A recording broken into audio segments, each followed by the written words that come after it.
बिस्मिल्लाहिर्रहमानिर्रहीम। अस्सलाम वालेकुम नाज़रीन, आप देख रहे हैं आज डेली हेल्थ आइडिया। खजूर सेहत का खजाना। खून की कमी को दूर करने के लिए रात को सोने से पहले 3 या 4 5 खजूरों को गोल कर पानी या दूध में भिगोएं।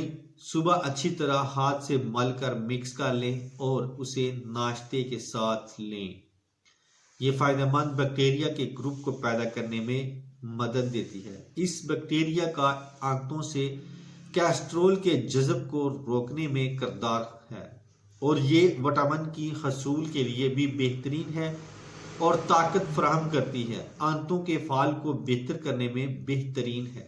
नबी करीम सल्लल्लाहु अलैहि वसल्लम के दौर से ही ये इस्तेमाल किया जा रहा है। पोस्ट अच्छी लगे तो पेज को लाइक करें और सदका जारिया समझकर आगे लोगों को भी बताएं, शेयर करें। प्लीज़ मेरे इस YouTube चैनल को लाजमी सब्सक्राइब करें, लाइक करें और शेयर करें। मज़ीद मालूमात और रब्ता करने के लिए नीचे मौजूदा नंबर पर रब्ता कर सकते हैं। तो इसके साथ ही मैं अब इजाज़त चाहता हूँ। दुआ में याद रखना और अपना ख़ास ख्याल रखना। अस्सलाम वालेकुम।